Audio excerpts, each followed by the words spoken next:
Hey guys, in this video I will show you how to give Jira access to user. Alright, so let's begin with the video. Once you're logged into your Jira account, look toward the top right corner of your screen and click on gear icon and a drop-down menu will appear. From that menu, select User Management, which serves as your main control center for handling user access and permissions inside Jira. Once you're in the User Management section, your next step is to click on Invite Users. This is where you add new members to your workspace. After clicking it, a prompt will appear asking for the email addresses of the users you want to invite. When you've added all the necessary emails, then from this list select Jira and then click on Next button. Here, click on Grant Access to send out the invitations and complete the first part of the process. After the users accept their invitations and join your Jira instance, you may want to give them access to specific projects. This brings us to the second phase.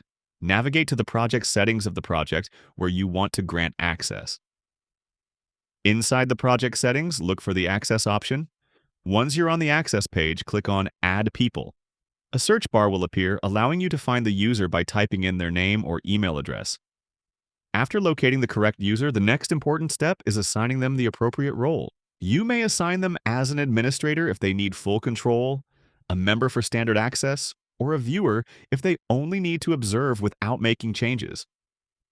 Once you've selected the right role, click on Add to finalize everything, and that's it. So that is how you can give Jira access to user. So that's all for this video. Thanks.